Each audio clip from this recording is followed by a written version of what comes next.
ಶ್ರೀ ಸದ್ಗುರು ಸಿದ್ಧಾರೂಢಾಯ ನಮಃ. ಸಕಲ ಜೀವಾತ್ಮರಿಗೂ ಗುರುಪೂರ್ಣಿಮೆಯ ಶುಭಾಶಯಗಳನ್ನು ತಿಳಿಸ್ತಾ ಇವತ್ತಿನ ಪರಮಾನುಭವ ಬೋಧೆಯಲ್ಲಿನ ಮುಂದಿನ ಸೂತ್ರವನ್ನು ನೀವು ಕೇಳೋಣಂತ. ತೋರ ಶರೀರ ವಿಕಾರಿ ಮೂಲೋಕ ಸಂಚಾರಿ ವೈಕಾರಿಕ ಅಹಂಕಾರಿ ಚಾರು ಸಂಸಾರಿ ಮಾಯಾಧಾರಿ ವಿಷಯಾನುಕಾರಿ ವ್ಯಾಪಾರಿಯ ವಿಶ್ವನು ಅಂತ ಹೇಳ್ತಾರೆ. ಅಂದ್ರೆ ತೋರ ಶರೀರ ಅಂತಂದ್ರೆ ಸ್ಥೂಲ ಶರೀರ ಉಳ್ಳಂಥವ, 6 ವಿಕಾರಗಳಿಂದ ಕೂಡಿರುವಂಥವ, ವಿಷಯ ಇಂದ್ರಿಯ ಅಂತಃಕರಣದಲ್ಲಿ ತಿರುಗುವಂಥವ, ಸಾತ್ವಿಕ ಅಹಂಕಾರವುಳ್ಳಂಥವ, ಜನನಾದಿ ಸಂಸಾರವುಳ್ಳಂಥವ, ಅಜ್ಞಾನವನ್ನು ಆಶ್ರಯ ಮಾಡಿಕೊಂಡಂಥವ, ಶಬ್ದಾದಿ ವಿಷಯಗಳನ್ನು ಅನುಸರಿಸಿಕೊಂಡಿರುವಂಥವ, ಇಂದ್ರಿಯ ವಿಷಯ ಸಂಯೋಗಜನ್ಯ ವ್ಯಾಪಾರ ಉಳ್ಳವಾದಂಥವ ಈತನಿಗೆ ವಿಶ್ವ ಜೀವ ಅಂತೇಳಿ ಕರೆಸ್ಕೊತಾನು ಅಂತ ಹೇಳ್ತಾರೆ. ಅಖಿಳೇಂದ್ರಿಯೇಶ್ವರ ನಖಿಳ ಗಣಕಳಿಕಾತ್ಮ ನಖಿಳ ಕಾರ್ಯಕ್ಷಮ ನಖಿಳಜ್ಞ ಅಖಿಳ ತತ್ವಾಮೃತ ನಖಿಳ ಶಕ್ತಿಯನ್ನುಳ್ಳ ನಖಿಳೇಶ ನೆನಪಣ ವಿಶ್ವನು ಅಂತ ಹೇಳ್ತಾರೆ. ಹಿಂಗೆ ಉಕ್ತ ವ್ಯವಹಾರ ಲಕ್ಷಣಗಳಿಂದ ಯಾವನು ಲಕ್ಷಿಸಿಕೊಳ್ಳುವನೋ ಅವನೇ ವಿಶ್ವಜೀವನ ಅಂತ ತಿಳಿಬೇಕು ಅಂತಕ್ಕಂಥ ಭಾವವನ್ನು ವ್ಯಕ್ತಪಡಿಸ್ತಾರೆ. ಬಳಿಕ ತೈಜಸ ಜೀವನ ಲಕ್ಷಣವನ್ನು ಹೇಳ್ತಾರೆ. ಮನವೊಂದರಿಂದೇ ಮುನ್ನಿನ ಜಾಗರಣದ ವಾಸನೆಯ ವಿಷಯವೆಲ್ಲವನು ಸೂಕ್ಷ್ಮ ತನು ಹಿಡಿದರಿವ ವಿಶ್ವನ ಫಲಿಬಿಂಬವೆಂದೆನಿಪಂಕೆ ತೈಜಸ ಹೆಸರಕ್ಕು ಅಂತ ಹೇಳ್ತಾರೆ. ತಾತ್ಪರ್ಯ: ಮನವೆಂಬ ಒಂದೇ ಸಾಧನೆಯಿಂದ ಜಾಗೃತದಲ್ಲಿ ಅನೇಕ ವಿಷಯಗಳನ್ನು ಅನುಭವಿಸಿದ ವಾಸನೆಗಳಿಂದ ಕೂಡಿ ಸೂಕ್ಷ್ಮ ಶರೀರದೊಡನೆ ವಿಶ್ವನ ಪ್ರತಿಬಿಂಬನಾಗಿ ಸ್ವಪ್ನಾವಸ್ಥೆಯಲ್ಲಿರುವಾತನು ಯಾವನೋ ಅವನೇ ತೈಜಸ ಜೀವ ಅಂತ ಹೇಳಿಸ್ಕೊತಾನಂತೇಳಿ ಹೇಳ್ತಾರೆ. ಬಳಿಕ ಜೀವಾತ್ಮನಿಗೆ ಪ್ರಾಜ್ಞನೆಂಬ ಹೆಸರು ಬಂದಿರುವುದಕ್ಕೆ ಕಾರಣವನ್ನು ಹೇಳ್ತಾರೆ. ಜಾಗರಣ ಸ್ವಪ್ನ ಭೋಗದಿಂದಲಸಿ ತಾನಾಗಳ ತೋರ್ಕೆಗಳೆಲ್ಲವ ನೀಗಿ ಕಾರಣ ದೇಹದೊಡನೊಂದಿ ಸುಖರೂಪನಾಗಿರ್ಪವನು ತಾನೇ ಪ್ರಾಜ್ಞನು ಅಂತ ಹೇಳ್ತಾರೆ. ತಾತ್ಪರ್ಯ: ಜಾಗ್ರ ಮತ್ತು ಸ್ವಪ್ನ ಈ ಎರಡೂ ಅವಸ್ಥೆಯೊಳಗಿರುವಂಥ ಜೀವನು ಅಲ್ಲಿರುವ ಸುಖ ದುಃಖ ಭೋಗಗಳಿಂದ ಬೇಸತ್ತ ವಿಶ್ರಾಂತಿಯನ್ನು ಹೊಂದುವುದಕ್ಕಾಗಿ ಕಾರಣ ದೇಹದೊಡನೆ ಕೂಡಿ ಆನಂದಮಯನಾಗಿರ್ತಾನೋ ಯಾವನೋ ಅಂಥವನೇ ಪ್ರಾಜ್ಞ ಜೀವ ಅಂತ ಹೇಳಿಸ್ಕೊಳ್ತಾನೋ ಅಂತ ಹೇಳ್ತಾರೆ. ಬಳಿಕ ಉಪಾಧಿ ಭೇದ ಮೂಲಕ ಒಬ್ಬ ಜೀವನೇ ಭೇದವಾಗಿರುವನೆಂದು ಹೇಳ್ತಾರೆ.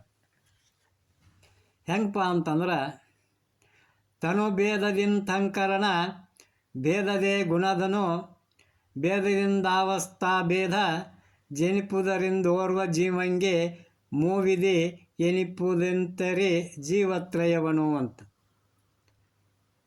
ಸ್ಥೂಲ ಸೂಕ್ಷ್ಮ ಕಾರಣ ಅಂತಕ್ಕಂಥ ದೇಹ ಭೇದದಿಂದಲೂ ಸತ್ವ ರಜ ತಮಗಳೆಂಬ 3 ಗುಣಗಳ ಭೇದದಿಂದಲೂ ವೈಕಾರಿಕ ತೈಜಸ ಭೂತಾದಿ ಎಂಬ ಅಹಂಕಾರಗಳ ಭೇದದಿಂದಲೂ ಜಾಗೃತ ಸ್ವಪ್ನ ಸುಸುಸ್ತಿಗಳೆಂಬ 3 ಅವಸ್ಥೆಗಳ ಭೇದದಿಂದಲೂ ಒಬ್ಬ ಜೀವನಿಗೆ ವಿಶ್ವ ತೈಜಸ ಪ್ರಾಜ್ಞೆ ಅಂತಕ್ಕಂಥ 3 ಹೆಸರುಗಳು ಬಂದಾವು ಅಂತ ತಿಳಿಬೇಕು ಅಂತ ಹೇಳ್ತಾರೆ. ಬಳಿಕ ಈ 3 ಜೀವರುಗಳ ವಿಚಾರವನ್ನು ಹೇಳಿ ಈಗ ಈ ಸೂತ್ರದಲ್ಲಿ 5 ಕ್ಲೇಶಗಳೇ ಪಾಶಂಗಳಾಗಿ ಜೀವನಿಗೆ ದುಃಖಕ್ಕೆ ಕಾರಣ ಆಗ್ಯದಾವು ಅಂತ ಹೇಳ್ತಾರೆ. ಜೀವಂಗೆ ಪಂಚ ಪಾಶಂಗಳ ಕ್ಲೇಶಗಳಿವಾಗ ಮಿರ್ಪವ ಬಗೆಯಿಂದೆ ಅಂತ ಹೇಳ್ತಾರೆ. ಅಂದ್ರೆ ಜೀವನು ತನ್ನ ಭಾವನೆಯಿಂದಲೇ ತಾನು ಅನೇಕ ಅವಿದ್ಯಾದಿ ಕ್ಲೇಶಗಳೆಂಬ ಪಾಶಗಳನ್ನು ಹೊಂದುತ್ತಾ ಇರ್ತಾನು ಅಂತೇಳಿ ಹೇಳ್ತಾರೆ. ಬಳಿಕ ಆ 5 ಕ್ಲೇಶಗಳ ಹೆಸರುಗಳನ್ನು ಹೇಳ್ತಾರೆ. ಒಂದು ವಿದ್ಯಾ ಕ್ಲೇಶ, ಒಂದು ಅಸ್ಮಿತ ಕ್ಲೇಶ, ಒಂದೊಂದು ರಾಗವ ದ್ವೇಷವು, ಒಂದು ಕೇಳಭಿನಿವೇಶ ಕ್ಲೇಶ ವೈದಿವ ರಂದು ಒಣಪರುವನೆಲೆ ನೀರೇ ಅಂತ ಹೇಳ್ತಾರೆ. ಅಂದ್ರೆ ಈ 5 ಕ್ಲೇಶಗಳ ಹೆಸರುಗಳನ್ನು ಹೇಳ್ತಾರೆ. 1 ಅವಿದ್ಯಾ ಕ್ಲೇಶ, 2 ಅಸ್ಮಿತ ಕ್ಲೇಶ, 3 ರಾಗ ದುಃಖ, 4 ದ್ವೇಷ ದುಃಖ, 5ನೇದು ಅಭಿನಿವೇಶ ಕ್ಲೇಶ ಅಂತ ಹೇಳ್ತಾರೆ. ಈ ರೀತಿ ಅವಿದ್ಯಾದಿ 5 ದುಃಖಗಳಿರ್ತಾವು ಅಂತೇಳಿ ತಿಳ್ಕೋಬೇಕು ಅಂತ ಹೇಳ್ತಾ ಬಳಿಕ ಅವಿದ್ಯೆಯ ಸ್ವರೂಪವನ್ನು ಚೆನ್ನಾಗಿ ತಿಳಿಸ್ಕೊಡ್ತಾರೆ. ವನಿತೆಯಾತ್ಮವನಿತ್ಯವ ಶುಚಿ ದುಃಖ ವೆನಿಸುವೆ ದೇಹಾದಿಯಳು ಮತ್ತೆ ಜನಿಸಲಾತ್ಮತೆ ನಿತ್ಯ ಶುಚಿ ಸುಖವೆಂಬ ಭಾವನೆ ತಾನವಿದ್ಯೆಯೆಂದೆನಿಪುದು ಅಂತ ಹೇಳ್ತಾರೆ. ಅಂದ್ರೆ ಈ ದೇಹವು ಮಣ್ಣಿನಿಂದ ಮಾಡಿದಂಥ ಗಡಿಗೆ ಹಂಗೆ ಮಾಂಸಮಯವಾಗಿ ನಮಗೆ ತೋರ್ತದೆ. ಆದ್ದರಿಂದ ಇದು ಅನಾತ್ಮ ಅಲ್ಲ. ಹಿಂಗೆ ನಾವು ಅನೇಕ ಆವರ್ತಿ ತಿಳಿದ್ರೂ ಕೂಡ ಈ ಜೀವ ಪದೇ ಪದೇ ಈ ದೇಹವೇ ನಾನು ಅಂತೇಳಿ ತಿಳಿತಾನ. ಈ ದೇಹ ರೂಪನಾದ ತಾನು ಯಾವಾಗಲೂ ಇರ್ತಕ್ಕವನು ಮತ್ತು ಈ ದೇಹವು ಅಪವಿತ್ರ ದುಃಖವಾದರೂ ತಾನು ಶುಚಿ ಅಂದರೆ ಶುದ್ಧನು ಆನಂದ ರೂಪನು ಇದ್ದೇನೆಂದು ಈ ದೇಹದ ಮೂಲಕವೇ ಭಾವನೆಯನ್ನು ಮಾಡ್ತಾನೆ. ಆದ್ದರಿಂದ ಅನಾತ್ಮ, ಅನಿತ್ಯ, ಅಶುಚಿ, ದುಃಖಮಯವಾದಂಥ ಈ ದೇಹದೊಳಗೆ ಕ್ರಮವಾಗಿ ಆತ್ಮ, ನಿತ್ಯ, ಶುಚಿ, ಸುಖ ಭಾವನೆಯೇ ಅವಿದ್ಯೆ ಅಂತೇಳಿ ಅನಿಸ್ಕೊತತಿ ಅಂತೇಳಿ ತಿಳ್ಕೋಬೇಕು ಅಂತೇಳಿ ಹೇಳ್ತಾರೆ. ಬಳಿಕ ಅಸ್ಮಿತೆ ಅಂತಕ್ಕಂಥ 2ನೇ ಕ್ಲೇಶವನ್ನು ಹೇಳ್ತಾರೆ. ತನುವಿನೊಳಗೆ ದರ್ಶನ ಶಕ್ತಿ ಏಕತ್ವವೆನಿಸಿ ತಾವಕಿಳಹಂಭಾವದ ಜನನಕ್ಕೆ ಬೀಜವಾಗಿರಲಂಥದ ಸ್ಮಿತೆ ಎನಿಪುದೆಂದರಿವುದು ಜಂಬುನಿತ್ರೆ ಅಂತ ಹೇಳ್ತಾರೆ. ಅಂದ್ರೆ ಇಲ್ಲೇ 2ನೇ ಅಸ್ಮಿತೆಯನ್ನು ಹೇಳ್ತಾರೆ. ಈ ಜಡವಾದ ದೇಹದೊಡನೆ ಅಜಡ ರೂಪವಾದ ಜ್ಞಾನಶಕ್ತಿಯನ್ನು ಅಭೇದಪಡಿಸಿ, ಅಂದರೆ ಜ್ಞಾನರೂಪನಾದ ತಾನೇ ಈ ದೇಹವೆಂದು ತಿಳಿದುಕೊಂಡದ್ದರಿಂದ ಸಕಲ ಅಹಂಕಾರಗಳಿಗೆ ಕಾರಣವಾಗೈತಿ. ಆದ್ದರಿಂದ ನಾ ಹೋಗ್ತೀನಿ, ನಾ ನೋಡ್ತೀನಿ, ನಾ ಕೇಳ್ತೀನಿ ಹೀಗೆಂದು ವ್ಯವಹಾರ ಮಾಡ್ತಾನೆ. ಇದೇ ಅಸ್ಮಿತೆ ಅಂತಕ್ಕಂಥ ನಾನೆಂಬ ದುಃಖ ಅನಿಸ್ತತಿ ಅಂತೇಳಿ ಹೇಳ್ತಾರೆ. ಬಳಿಕ ರಾಗವೆಂಬ 3ನೆಯ ದುಃಖವನ್ನು ಹೇಳ್ತಾರೆ. ಸುಖದ ಬೆಂಬಳಿಗೊಂಡು ಸುಖವಲ್ಲದಿರ್ದೊಡ ಸುಖವ ನಿಶ್ಚಯಿಸಿ ವಿಷಯದಳು ಸುಖಮಯವೆಂದು ತೊಡರಿ ಬಿಡದಿರ್ಪ ತತ್ಸುಖ ಬುದ್ಧಿ ರಾಗವೆಂದೆನಿಪುದು ಅಂತ ಹೇಳ್ತಾರೆ. ತಾತ್ಪರ್ಯ ಏನಪ್ಪ ಅಂದ್ರೆ, ಶಬ್ದಾದಿ ವಿಷಯವು ಸುಖವಾಗದೇ ಇದ್ದಾಗ್ಯೂ ಅದು ಸುಖವಾಗಿರುವುದೆಂದು ನಿಶ್ಚಯಿಸಿ ಅದನ್ನು ಪಡೆಯದಿರುವುದರಿಂದ ಎಷ್ಟು ಕಷ್ಟಗಳು ಬಂದು ಒದಗಿದರೂ ಅದನ್ನು ಬಿಡದೆ ಯಾರು ಕೂಡಿಕೊಂಡಿರ್ತಾನೋ ಅಂಥ ಒಂದು ಮೋಹಕ್ಕೆ ರಾಗವೆಂದು ಹೇಳ್ತಾರೋ ಅಂತೇಳಿ ಹೇಳ್ತಾರೆ. ಬಳಿಕ ಉಕ್ತ ರಾಗವೇ ಸಂಸಾರಕ್ಕೆ ಕಾರಣ ಅಂತಲೂ ಹೇಳ್ತಾರೆ. ರಾಗವೆಂಚದು ಸರ್ವಭೋಗಕ್ಕೆ ಬೀಜವ ಭೋಗವೇ ಕಾಮಾದಿ ರಿಪುಗಳ ಆಗಿಂಗ ಮೂಲವ ರಿಪುಗಳಿಂದವೇ ದುಃಖವಾಗಿ ಸಂಸ್ಕೃತಿಗೆ ರಾಗವೇ ಮುಖ್ಯ ಅಂತ ಹೇಳ್ತಾರೆ. ಹೆಂಗಪ್ಪ ಅಂತಂದ್ರೆ, ಇಷ್ಟವಾದಂಥ ವಿಷಯವನ್ನು ವಸ್ತುವನ್ನು ಪಡೆಯಬೇಕೆಂಬ ಉತ್ಕಟವಾದಂಥ ಇಚ್ಛೆ ಏನದ, ಆಸೆ ಏನದ, ಅದ ರಾಗ ಅನಿಸ್ತತಿ.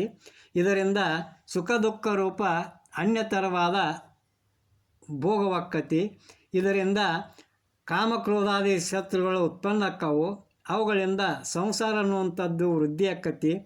ಆದ್ದರಿಂದ ಈ ರಾಗವೇ, ಈ ಒಂದು ಮೋಹವೇ ಸಂಸಾರಕ್ಕೆ ಮೂಲ ಕಾರಣ ಆಕ್ಕತಿ ಅಂತ ಹೇಳ್ತಾ ಬಳಿಕ 4ನೇ ದುಃಖವನ್ನು ದ್ವೇಷ ಅಂತಕ್ಕಂಥ ನಿರೂಪಣೆಯನ್ನು ಮಾಡ್ತಾರೆ. ದುಃಖಕ್ಕೆ ಬೇಸತ್ತು ದುಃಖಮಂ ಕಳೆಯಲ ದುಃಖದಿಂದಾದ ವಿಷಯ ಸುಖ ದುಃಖವೆಂದಿರುವುದು ಕೆಡಲೊಂದು ನೆವದಿಂದೆ ದುಃಖಿಸಲ ದ್ವೇಷ ಎನಿಪುದು ಅಂತ ಹೇಳ್ತಾರೆ. ಅಂದ್ರೆ ಯಾವುದಾದ್ರೂ ಒಂದು ನಮಗೆ ಇಷ್ಟವಾದಂಥ ವಿಷಯ ವಸ್ತು ಪ್ರಾಪ್ತಿ ಆಯಿತು ಅಂತಂದ್ರೆ ಸುಖ ಅಂತ ತೋರ್ತತಿ. ಆದ್ರೆ ಅದು ಸುಖ ಅಲ್ಲ, ಕಿಂತು ಅದು ಕೂಡ ದುಃಖವೇ ಆಗೈತಿ. ಅದು ವಿಷಯೇಂದ್ರಿಯಗಳ ಸಂಯೋಗದಿಂದ ಜನ್ಯವಾಗಿರುವುದರಿಂದ ಯಾವುದಾದ್ರೊಂದು ನಿಮಿತ್ತದಿಂದ ನಾಶವಾಗಿನ ಹೊಕ್ಕತಿ. ಅದಕ್ಕೆ ಬಳಿಕ ಅದನ್ನು ಕುರಿತು ಚಿಂತೆ ಮಾಡೋದನ್ನು ದ್ವೇಷ ಅಂತ ಅನಿಸ್ತತಿ. ಬಳಿಕ 5ನೇಯದಾದ ಅಭಿನಿವೇಶ ದುಃಖವನ್ನು ಹೇಳ್ತಾರೆ. ಎನಿತರಿವಿರಲೇನು ತನಗೆ ದೂರಾಗ್ರಹ ದಿನ ಒಂದೊಳಿರ್ಪದಿರ್ಪ ತನುವುದು ತಾನೇ ನೋಡ್ ಅಭಿನಿವೇಶ ಕ್ಲೇಶವೆನಿಪುದೆಂದ ಕಲಂಕ ಶಶಿಮುಖಿ ಅಂತ ಹೇಳ್ತಾರೆ. ಈ ಮನುಷ್ಯ ಎಷ್ಟೇ ಅರಿವುಳ್ಳವನಾದರೂ ರಾಗದ್ವೇಷಾದಿಗಳಿಂದ ಅನೇಕ ಕಷ್ಟ ಪರಂಪರೆಗಳು ಒದಗಿದರೂ ಅವುಗಳನ್ನು ತ್ಯಾಗ ಮಾಡ್ದ ಅವುಗಳನ್ನು ಬಿಡದಿರುವುದೇ ಅಭಿನಿವೇಶ ರೂಪ ದುಃಖ ಅನಿಸ್ತತಿ ಅಂತೇಳಿ ಹೇಳ್ತಾ ಬಳಿಕ ಈ ಪಂಚಕ್ಲೇಶಗಳಿಂದಲೇ ಭವಬಂಧನವಾಗಿರುವುದಂತ ಹೇಳ್ತಾರೆ. ಇವು ಪಂಚಕ್ಲೇಶವೆಂದೆನಿಪುವ ಜೀವಂಗೆ ಭವದುಃಖ ಬಂಧನಮಿವುದರಿಂದ ತವೇ ತೋರ್ಪುದನ ಕಿಳ ದಾಕ್ಷಣದೊಳು ಮುಕ್ತಿ ಸವನಿಪುದೆಂದು ನಂಬೆಲೆ ನೀರೇ ಅಂತ ಹೇಳ್ತಾರೆ. ಅಂದ್ರೆ ಈ ಉಕ್ತ ಪಂಚ ಕ್ಲೇಶಗಳಿಂದಲೇ ಜೀವನಿಗೆ ಸಂಸಾರ ಅನ್ನುವಂಥದ್ದು ಪ್ರಾಪ್ತಿಗೈತಿ.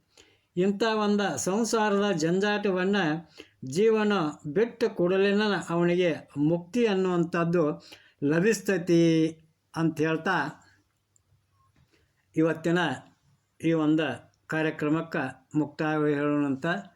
ಅದಕ್ಕಿಂತ ಮುಖ್ಯವಾಗಿ ಸದ್ಗುರು ಸಿದ್ಧಾರೂಢ ಮಹಾತ್ಮರು ಸರ್ವರಿಗೂ ಸುಖ ಸಂಪತ್ತು ಆಯುರಾರೋಗ್ಯವನ್ನು ಕೊಟ್ಟ ಕಾಪಾಡಲಿ ಅಂತ ಹೇಳ್ತಾ ಮಂಗಲವನ್ನು ಮಾಡೋಣಂತ. ಜೈ ಮಂಗಲಂ. ಜೈ ನಮಃ ಪಾರ್ವತೀಪತಿ ಶಿವ ಹರ ಹರ ಮಹಾದೇವ. ಶ್ರೀ ಸದ್ಗುರು ಸಿದ್ಧಾರೂಢಾಯ ನಮಃ.